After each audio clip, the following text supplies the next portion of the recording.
Just like that, the man who has led the Detroit Police Department with transparency and integrity over the past 8 years is stepping down. Chief James Craig made his retirement official on Monday. And this morning, he is joining me live to talk about it all. First of all, Chief Craig, thank you so much for waking up with us, and thank you for joining me this morning. Hey, Evrod and Rhonda, I so appreciate being here.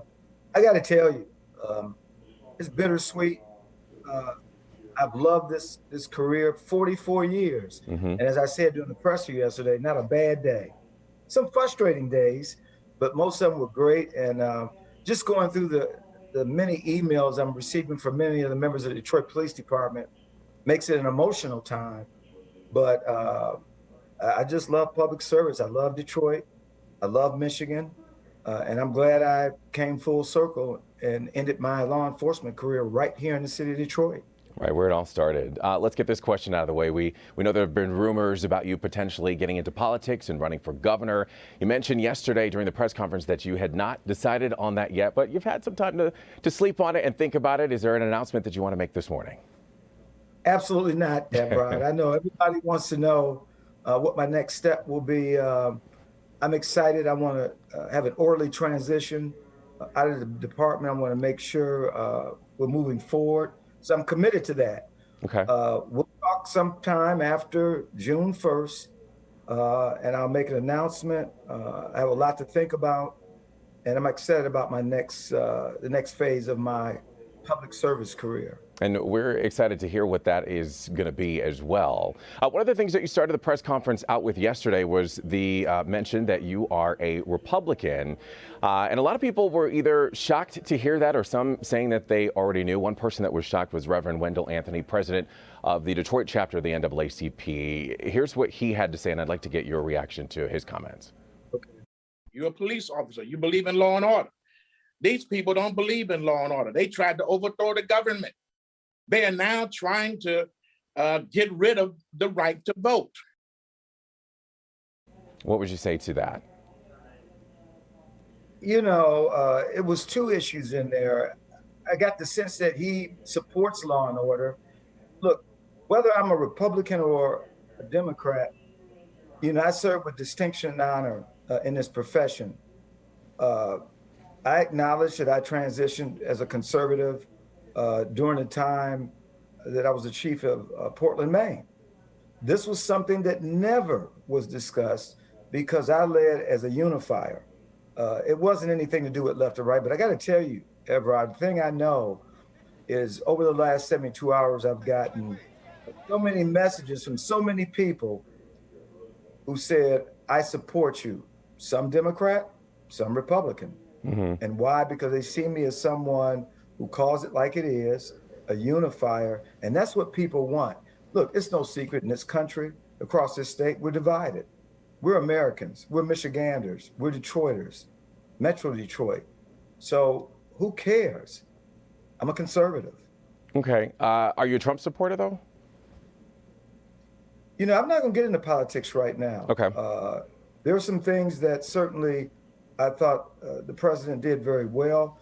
But as I indicated in the presser yesterday, and I know that the Michigan Democrats criticized me for dodging, as they call it. I didn't dodge anything. That's not who I am. My focus right now is this transition, talking about this career, and I'm not going to release to anyone, including WDIV, what my plans are going forth after June 1st. That's what Detroiters have come to respect about me. I call it like it is. You call it like it is, and always very, very transparent. The person that fills your shoes certainly does have big shoes to fill. We know that there's a procedure that goes into place, but what would you like to say to the person that's going to be filling those shoes, and who do you think that person should be? Well, let me just say this, and this is the thing I've always, you know, pushed on the members of the department, how we treat each other, how we treat the community. And when you're in a leadership role, you know, you support the men and women who do the tough work every day. You know, it's one thing to talk leadership. It's another thing to be leader. And there are not too many leaders today, candidly. What we have is a lot of people who sit in seats of influence, They make reckless, senseless comments. That's not leading. And who speaks for the victims and their family? But again, we have to have balance. And this is not to suggest that we should ignore those individual police officers, the very few that violate their oath of office. But to the person that will follow me to keep us on this trajectory of greatness, you must support in a very vocal and bold way the men and women who do this work, and you must continue to sustain the trust in our community. Absolutely, and that's something that you have done for the past 8 years and 44 years of your career. Your legacy, what do you want that to be, and what is the one thing or many things that you're most proud of serving as Detroit's top cop? You know, Everett, so much. I mean, when I look at starting on the development of probably the state-of-the-art real-time crime center, certainly Greenlight Detroit.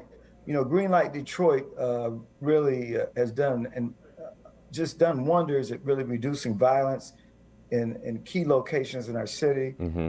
Neighborhood police officers, our beloved MPOs, the community loves them. And then, you know, hiring a former U.S. prosecutor to lead our professional standards section. And then, you know, operations clean. I can keep going and on, but, you know, one thing that has touched me deeply, you know, this department still, when you look across the city and compare us to other major city police departments, we still have more women in law enforcement than any other. And not to mention the fact, on my watch, we have more women, qualified women, in top leadership positions in this organization. So I'm extremely proud. It's a great organization. And as I said yesterday, the last 8 years, this has been the best time of my policing career in 44 years. And I love LA. Everybody knows I love LA. But this is it. And we do want to say, just on behalf of the city of Detroit, WDIV, we are certainly thankful for your leadership, your integrity, your transparency over those 8 years, and we certainly wish you the very best in your future. And whenever you decide to make that announcement, you can do it right here on WDIV. We certainly are waiting to hear what your next steps will be. Chief James Craig, everybody, thank you so much for joining us this morning.